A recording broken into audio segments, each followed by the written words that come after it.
Good morning and welcome to the Community Church of Vero Beach. I'm Jill Truax. I'm the Acting Director of Music here at Fine Arts. And I want to thank you today for coming out this morning, sharing in our organ and poetry series. Today, I want to welcome back to our lively Fulcher organ, Andrew Galuska, who is also in town for next week's Brevard Symphony concert. I do believe there's just a few tickets left, very little. So if you are in need of one or want to know how to get one of those, see me afterwards and I will point you in the right direction to acquire one. I also want to welcome today our poet, Miss Allison Granucci. In a little bit, Sean Sexton's going to give her a more elaborate welcome, so I don't want to steal his thunder.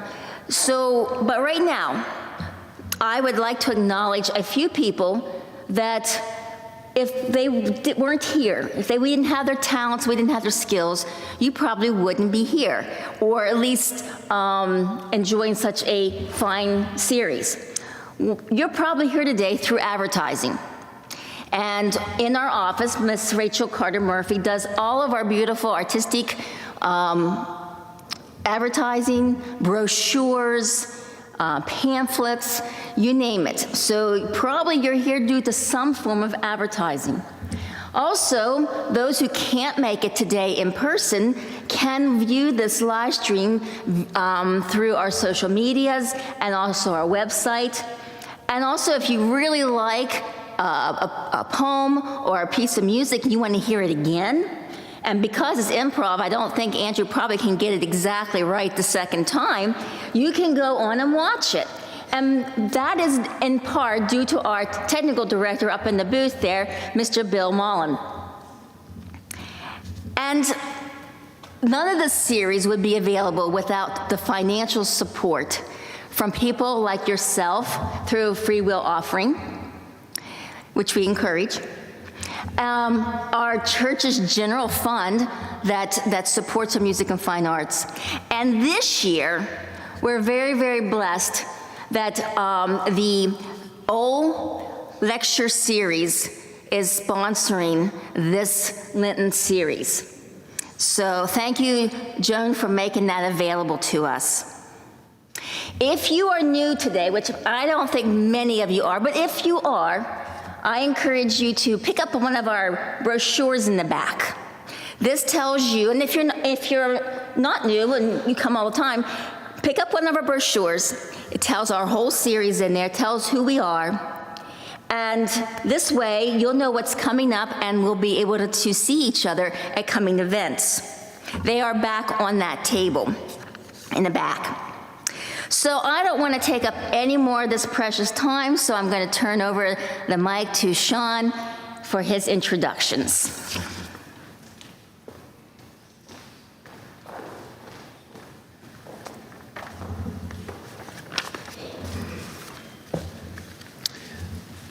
I've got this box in front of here. Allison told me she's 4'11". That's amazing. Look at all of you. What are you doing here? My God Almighty, you're so radical. This is the coolest thing. Have we not waited for this ever since the last one during Advent? And it's a delight to see you and to have you here. And let me tell you also, we have at least two of our poets in this series present, including Pat Draper, who's going to raise your hand, Pat. She is the poet laureate of Indian River County. I abdicated my throne to her. And Brian Turner, also right here. And he's going to be our fifth in the series. He came over to hear Allison and to see all you fine people, too. He wanted to check in with you before he came and did his reading. But she is, well, I'll get started. Allison is a pushcart nominated poet and naturalist living in the Hudson Valley. And she is the founder and president emeritus of Blue Flower Arts, the first literary speakers agency in this country to represent poets. And Brian is one of her poets. And also Richard Blanco of Miami, who did the Obama inaugural poem. And so to continue, she began to write poetry when she retired. Did you really retire? Nah, she's not retired. Her work is published widely, including journals such as Rhino, Pangyris, Tupelo Quarterly, Terrain.org. I'd love to be in Terrain.org myself. Plant Human Quarterly, Emerge Literary Journal, About Place Journal, Echo Theo Review, Humana Obscura, and others. I'll tell you, she has so many awards and so many things to talk about, but I don't want to take any more of her time. I want Allison, come up.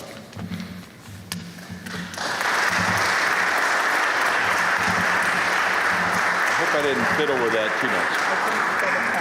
Thank you. Now you know why there's a box here.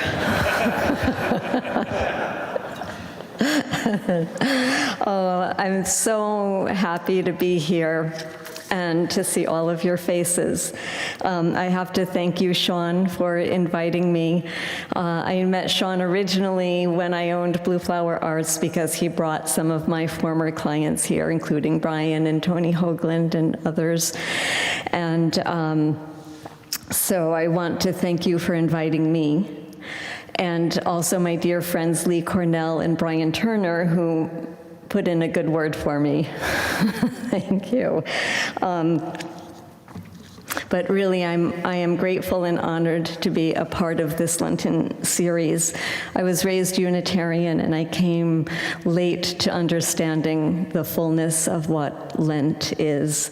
But I understand the opposing forces that we all live with, the light and the dark, human betrayal and overcoming such betrayals, and the natural world and its cycles of life and death and dormancy and rebirth.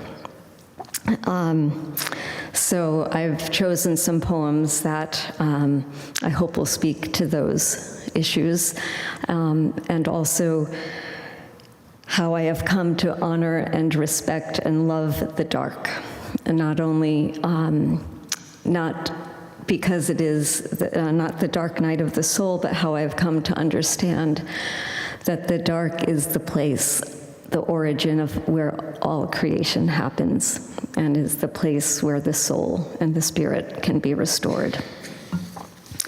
So I dedicate this reading to all the different kinds of awakenings we have during our lives.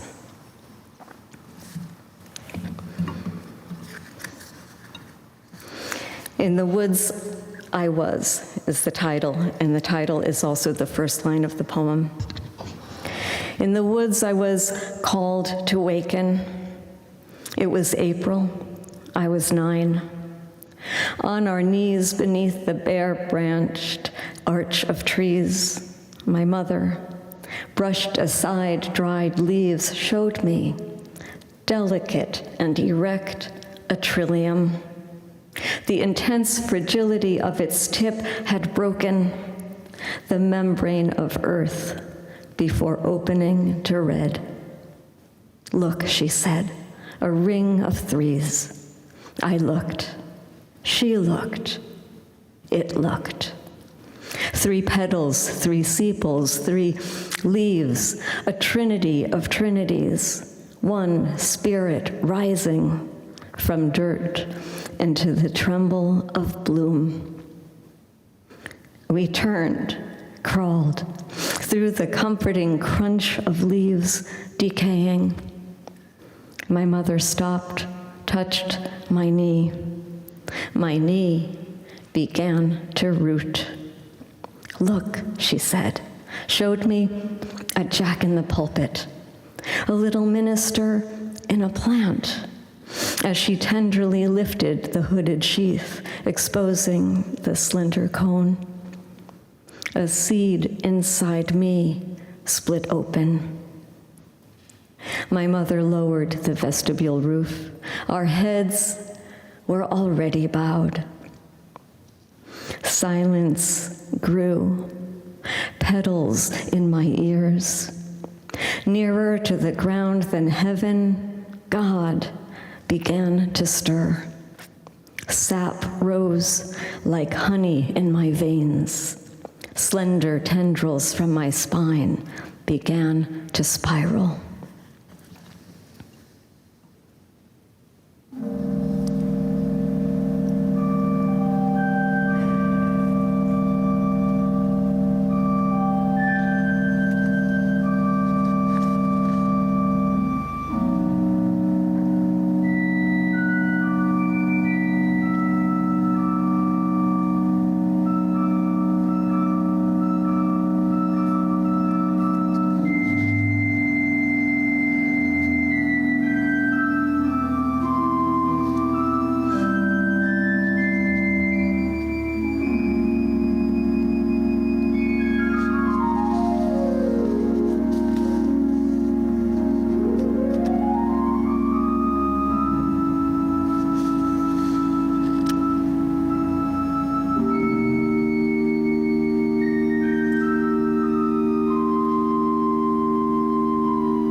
I will also be reading some poems of my own journey into, you might call, the wilderness, which involved my personal experience with gun violence.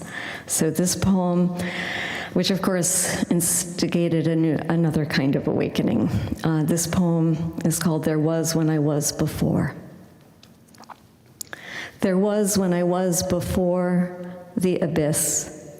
I mean, why not start with the hole that the bullet? But no, let's not start there. Let's start before the bullet, when the air was still, pure, before the pointed, spinning cylinder of lead yawed on its trajectory to my... But no, let's not start there. There was a time when I was a child and played with childish things. Let's start with the gun. Look into that black hole. Let it draw the bullet back. Let its mouth inhale the thing whole.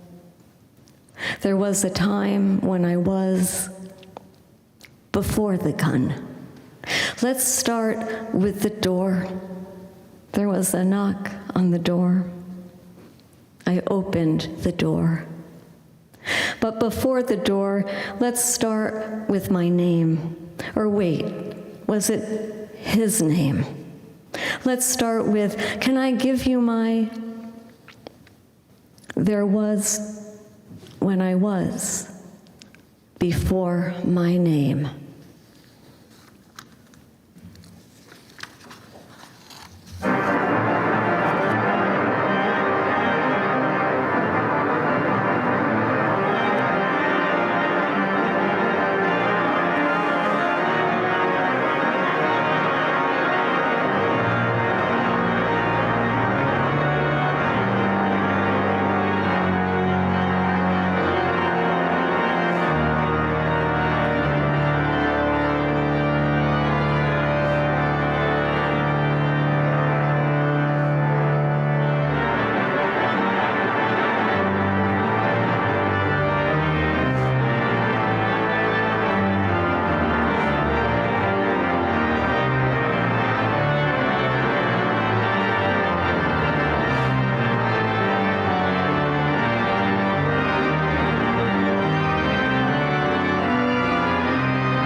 This next poem is called How Many Births, and it is after a fresco by Piero della Francesca in Umbria, Italy, and the title of the fresco is Madonna del Parto.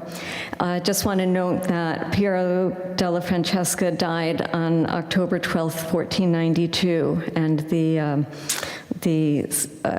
coincidence of that also being the discovery of this country is just sort of intimated in this poem. How many births? Handmaid of a lord I've never met, I'm stopped as the pregnant Madonna unfastens her common woman dress, teases apart the blue pressured bulge where her slip slips out, giving the whole world a glimpse of her white cresting sea. How clever the painter to distract the viewer with what is solely exterior. For while his haloed lady, scriptures read and Gabriel met, is posed to serve the holy of her vessel, how can the angel-troubled girl ever fathom the wholeness of what swells inside her?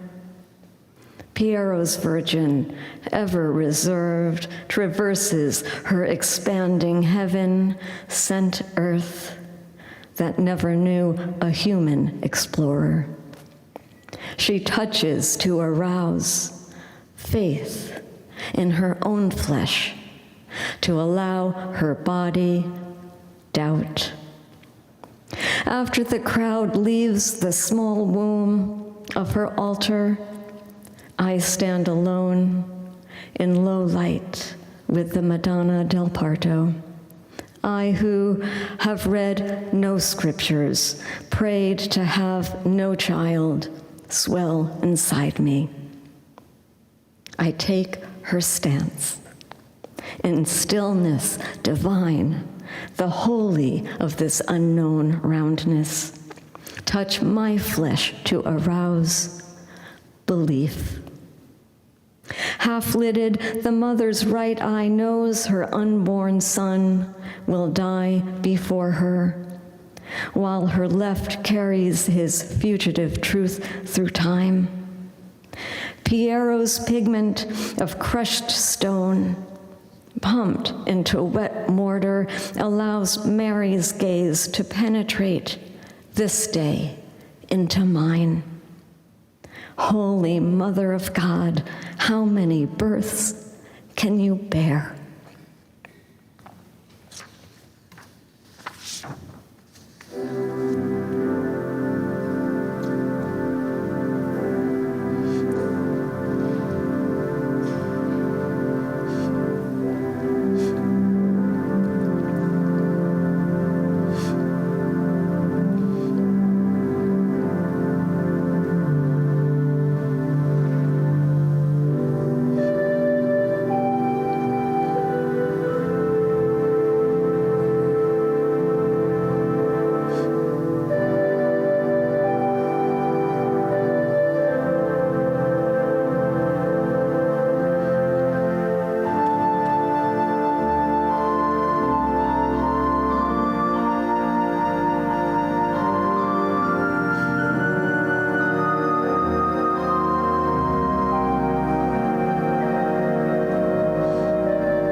I'm going to have to stop crying to be able to read the next poem. It's beautiful. I also have to thank Brian Turner for this next poem because I started it in one of your classes. It's called They Say It Was Random. They say it was random. You're lying on the floor next to a good friend when you hear the soft rustle of pillow, like the one your mother used to swaddle you as a child, this one used by the man standing behind you to smother the sound of gun, a soothing cushion for him to cover his lover's mouth. When out of the corner of your eye, you see your friend arch her back, away from hard floor, then back. And in that flash, you know nothing, and life is random. It's true, when your eyes are closed, it's dark. But when I opened my eyes, it was darker. This is how I learned to see.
bullet body.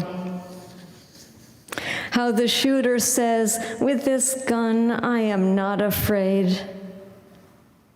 How the poet says, don't say the bullet yawed, say the bullet danced inside the body. How I say, my body, prostrate and praying, was holy with the bullet in the body. How the body says, dance? Did the bullet say dance? How the dance says, watch me twist and turn and burn with the tumble of the bullet body. How the bullet says, my tumble touched your temple body. Yes, it blessed your sweet head. How the head says, no, your goddamn godless gun body blew a hole in my skull bone. How the whole says, now I wear a crown of red. Yes, I am a holy body. How the holy says, once released, the empty shell is nothing but a ghost body. How the ghost says, in stillness, my spirit will fill you. You can let me haunt or guide you.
This poem I'm reading from my dear friend Lee, and this is called Sometimes I Have to Eat a Fig.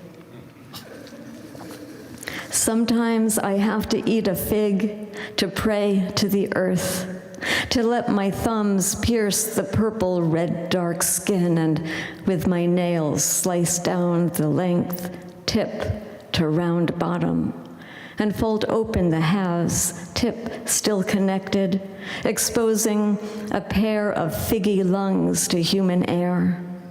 Then with my mouth, take in the moist yellow flesh and seedy pink pulp of the inverted flower, a flower folded in on itself to taste its own sweetness. A subtle sweet, not the sweet of the fruit that shrivels past ripe to a chewy, earthy bite, but the deceptive sweet of the waiting chamber, stamens enticing the fig wasp through an entrance too tight, the wasp squeezed and wingless, devoured by the very thing it gives life to. Sometimes I have to eat a fig to remember my own devotion, to swallow whole the work of 1,000 tiny flowers and all the doomed wasps, to savor again and again the act of being devoured.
prayer. Although I have to define a word in here for those of you who are not poets, the word enjambed means when you take a sentence and divide it over the space of 2 lines or 2 stanzas. Prayer. Lord, O my Lord, if death is not the God I can most believe in, what is? We are animal bodies on an animal earth. From death we come, and to death we return. Here, then there, some thread remains. The green blossom pearly muscle is extinct, yet I do not believe in the end. Stop. Lord, O my Lord, if I did not forgive the stranger who came to my door in the moment of his shooting me, I swear the bullet was still midair. I could not have gone on living. Against that edge of fluke, 1/16th of a millimeter between bullet and brain, face down in the landscape of rug, I still push. The way I'd pushed him when he pulled the gun. My hummingbird body instinctual and fierce against his animal hulk. Still, he walked over and through the edge of door I unlocked. Oh, I do believe in before and after. Lord, oh my Lord, was forgiveness the prayer that linked us? The amazing thing, forgiveness happened. What else could have cracked the edge of fear? I didn't ask to forgive, I just did. Or is prayer just another word for saying, staying here? What my body knew it had to do to survive. Now I push word after out of this pen. I am here, alive, in a world of tables and chairs and kitchen windows. I haven't seen a bobolink in years. Lord, oh my Lord, I ask of you only this. When my body is inkless, let it run dry on a line and jammed.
Lot's wife. Yes, I looked back. Of course I did. My mother taught me to always face the fire.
I'm going to read a love poem. This is for my friend Jim, who's here with us. And this is when we met in 2001. And this is in the form of a haibun, which is a Japanese form. It's a short prose paragraph followed by a haiku. It's called The Listening Field. Yesterday, on our end of the day walk through the woods, we found 19 feathers, gathered them into a bouquet, and made our way to the bench in the high open field. Bird time, Jim said. Newly met, third date, each of us slowly gave our weight to the other as we listened to the lullaby choir of twilight. Listening time. Dusk settled, and I haven't read this out loud before, sorry. Dusk settled, and the towhee's voice gave way to the sonorous purr of bullfrogs. They, in turn, to the songs of night, a lone barred owl, then a duet of owls. Jim and I watched the moon lift from behind the tree line. You and I have been in love with the moon, rising for a long time. I recited Bly's poem to honor what we were discovering, then to bed in his abandoned house. As we fell into the timeless zone of sweet caresses, the choir continued, a night of tree frogs and coyotes and us. Atop this knoll, what else is there to do but let the feathers go?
have two more poems, if that's okay.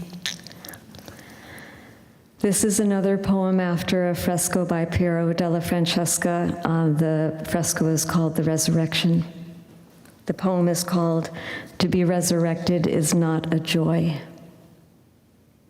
I say he wanted to stay dead to this world.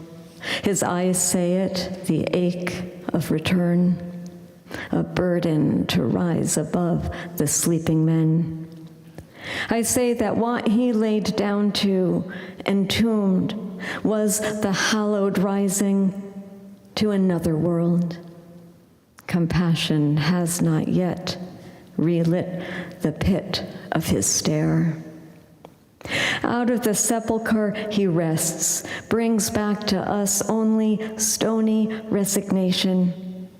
He understands his sleeping soldiers do not wish to wake.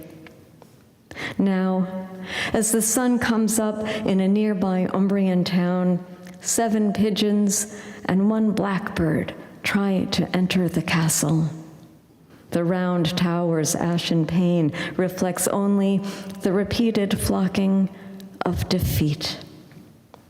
Unearthed and already weary, the body he bears steadies itself with a flagged scepter that will never touch the ground. Another strength, unbidden, must fill him, and still he bleeds. How is it I have crawled through this world on sturdy Unitarian knees, only to sit at the one sagging foot of Piero's Jesus? Christ, tell me the difference between waking and dying.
I'm going to end with a poem, and thank you all for being such good listeners. The Well-Trodden Path. Entering through the moon gate, I don't have to walk far to know the well-trodden path is never the same. In this glory called garden, even the black cat understands as he bounds from the other side to meet in a place that never exactly existed before. He tilts his whiskers on the axis of time and reveals to me that future light. Mostly these days, I walk to sit. I'm learning to not move my body through space and time, but to move through space-time my attention. I don my morning dew gloves, for such a delicate touch it is, this noticing, light as pollen in air. Slowly the path curves into the sole of my feet. My mind bursts a riot of peony. With petal ears uncurled, I better hear the humming of the spheres when the yellow-billed cuckoo begins his gulping call. I dance in slippers of duff. Everywhere, a fruiting will occur. Already, I am this pear, that berry. Let the birds eat me. Let me pass through the gut, stripped of all sweet flesh, and fall as seed in an unknown field, so that when I die, which I have already done, there will be an unexplained stem, a mysterious blue flower, an explosive shooting upward. Then there will be ruin. Then the path will open.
Thank you.